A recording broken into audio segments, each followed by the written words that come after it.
Good morning students. बेटा अज असी जा रहे हैं फस्ट टर्म के अगले चैप्टर ते गुरु का स्थान पाठ नंबर 8। इस पाठ विच लेखक ने संसार विच गुरु के स्थान को सब तो उच्चा दस्या है। वैसे तो सब तो उच्चा स्थान माता का है, पर माता पिता तो जन्म देने वाले हैं। असली गुरु उही हुंदा है जो जीवन की जाच सिखावे। पुराने समय विच विद्यार्थियों को अपने गुरु को रह के सिक्ख्या प्राप्त करनी पैंदी सी। बहुत समा पहला एक राजे के घर जोड़े पुत्रां ने जन्म लिया।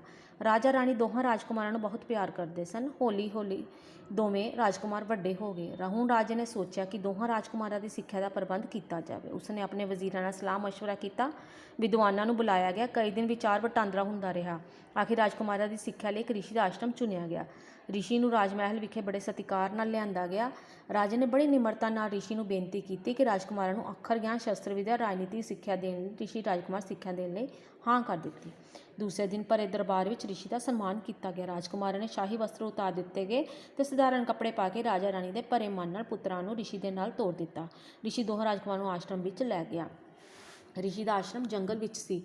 आश्रम के चारे पासे छां दा रुख, महका बनते फुल बूटे। महल चों निकल के राजकुमार ने पहली बार खुली हवा विच साह लिया सी। उन्होंने अजीब जरूर लगा, पर आश्रम का वातावरण बहुत खुश सन। किते मोर घूम रहे सन, किते तोते मिठी बाणी बोल रहे सन, किते हिरन बेफिक्र होकर घाह चा रहे सन। ये सारा कुछ राजकुमारों लिए नवां सी। आश्रम का जीवन बड़ा कठिन सी। सवेरे सूर्य निकलन तो पहला राजकुमार नूं उठाया जाता। नित किरिया तो बाद इशनान ते प्रभु सिमरन करवाया जाता। ऋषि राजकुमारों बड़े प्यार नाल समझाउंदा। दिन चढ़ते सार राजकुमार लोड़ अनुसार जंगल विचों फल फुल ते बालन वाली लकड़ी लैन जाते। दोहां नूं गऊआं दा दुध चोना सिखाया गया। कुछ दिनों के कष्ट बाद राजकुमार सब कुछ सीख गए। ऋषि ने राजकुमार नूं अखर ज्ञान दिता, तलवारबाजी ते तीर चलाउणे दसे, राजनीति के डूंघे भेद समझाए। दोहां ने रात दिन मेहनत की ते ऋषि के दसे हर काम ज्ञान नूं चंगी तरह ग्रहण किया। एक दिन कुछ यात्री धार्मिक यात्रा लिए जंगल विच जा रहे सन। जांदे जांदे वो कुछ समय लिए आश्रम विच आ गए। ऋषि ने बाहर आसन लाया होया सी। यात्री लागे ही बैठ गए। कुछ कथा तो बाद ऋषि ने अपनी खड़ावां मंगियां। दोवें राजकुमार खड़ावां लैण लई दौड़े। दोवें एक समय खड़ावां कोल पहुँच गए। हुण खड़ावां कौन चुके। दोहां ने एक एक खड़ा चुक लई ते अपने गुरु के चरणों अगे रख दी। ये सारा कुछ यात्रियों ने देखा। उन्होंने बड़ी हैरानी हुई। ऋषि अपने विद्यार्थी सत्कार तो बड़ा खुश होया। दोहां राजकुमार की सिक्ख्या जे पूरी नहीं हुई कि ऋषि दोहां राजमहल लै आया तो जो अपने माता पिता नाल मिल सकन। खड़ावां वाली गल हौली हौली राजमहल तक पहुँच गई। एक वजीर ने उसनूं वधा चढ़ा के राजे के कंन भरने शुरू किए। जदों ऋषि दरबार विच पहुंचा तो उसने अपने दोहां राजकुमारों को देख के राजा बहुत खुश होया। ऋषि का पूरा सत्कार किया गया। राजकुमारों की विद्या संबंधी राजा ते वजीरां ने कई सवाल पूछे। ऋषि ने सारे सवालों के उत्तर विस्तार नाल दिते। आखिर राजा ने पूछ ही लिया। राजा ने पूछ लिया, ऋषिवर दुनिया में पूजनयोग तो सब तो उच्चा स्थान किसका है। राजा ने निम्रता सहित पूछा। राजन संसार में सब तो उच्चा तो पूजनयोग स्थान सिर्फ गुरु का है। माँ बाप सिर्फ जन्म देंदे हैं, जीवन जाच गुरु ही सिखाउंदा। ऋषि का उत्तर सुन के राजा खुश हो गया। उसनूं खड़ावां वाली घटना जान के अज होर भी खुशी हुई। वो अपने स्थान तो उठा तो ऋषि का आशीर्वाद लैण लई अगे होया। ऋषि ने राजे नूं आशीर्वाद दिता ते राजकुमारों नूं लैके आश्रम वाल चल पिया। वजीर ने दरबारी राजे के मूँह वाल वेखदे रह गए। असल विच राजा जान गया सी कि गुरु का स्थान सब तो उच्चा है। औखे शब्दों के अर्थ बेटा देखिया किस तरह सारा कुछ होया। वजीर किस तरह ईरखा करदा सी एक तरह नाल गुरु नाल कि उन्हें सारे क्वेश्चनों के आंसर देते है ना। किस तरह उन्हें भड़काया राजे नूं, ये सारा जिहड़ा हैगा उहदे विच दस्सिया गया। ठीक है।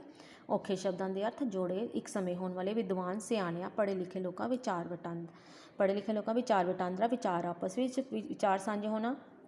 ऋषि महात्मा शस्त्र विद्या, शस्त्र हथियार, सम्मान आदर मान, शाही राज्यों वाले बेफिक्र चिंता मुक्त, कठिन औखा कष्ट दुख ग्रहण किया प्राप्त किया। आसन लाउना, बैठे होना, लागे नेड़े खड़ावां, पैरों में पहनने वाली लकड़ की चप्पल, कन्न भरने, चुगली करनी, सवाल प्रश्न विस्तार नाल खोल के जीवन का ढंग मूँह वाल वेखते रह जाना, हैरान रह जाना।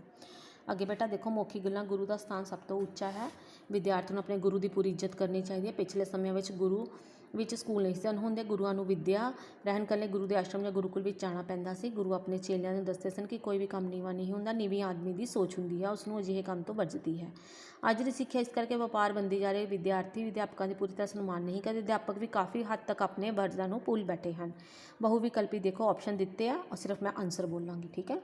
राजे के घर किहड़े पुत्रां ने जन्म लिया? जोड़े पुत्रां ने। राजे ने उन्होंने सिक्ख्या का प्रबंध कित्थे किया? ऋषि के आश्रम विच। आश्रम का वातावरण किहो जिहा सी? खुला डुला। ऋषि ने राजा कोलों की मंगवाया? खड़ावां मंगवाईਆਂ। खड़ावां वाली गल नूं लैके राजे के कंन किसने भरे? वजीर ने। संसार में सब तो उच्चा स्थान किसका है? गुरु का।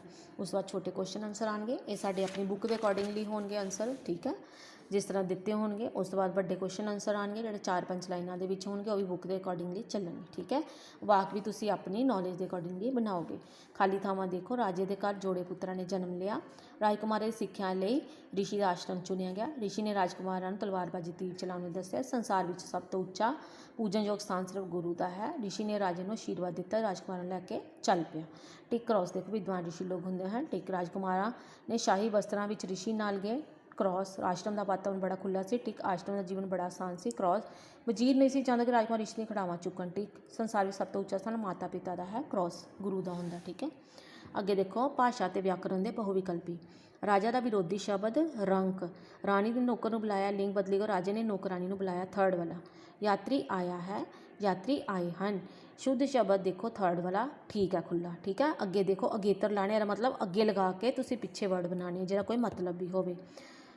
ਸਜੀਵ, ਸਫਲ, ਕਮ ਅਕਲ, ਕਮਜ਼ੋਰ, ਹਮ ਉਮਰ, ਹਮ ਸ਼ਕਲ, ਉਪਨਾਮ, ਉਪਬੋਲੀ, ਅਪਮਾਨ, ਅਪਸ਼ਗਨ, ਸਭ ਸਬਕ, ਸਭ ਸਬਰ, ਸਹਿ ਸਹਿਮਤ, ਸਹਿ ਸਹਿਯੋਗ, ਖੁਸ਼ਹਾਲ, ਖੁਸ਼ਬੂ। ਠੀਕ ਹੈ, ਅੱਗੇ ਰਚਨਾਤਮਕ ਦੇਖੋ। ਗੁਰੂ ਕੌਣ ਹੁੰਦਾ ਹੈ, ਇਹ ਸਾਰਾ ਤੁਸੀਂ ਆਪਣੇ ਦਿਮਾਗ ਦੇ ਨਾਲ ਵੀ ਕਰ ਸਕਦੇ ਹੋ ਜਾਂ ਅਸੀਂ ਤੁਹਾਨੂੰ ਕਰਵਾ ਦੇਵਾਂਗੇ।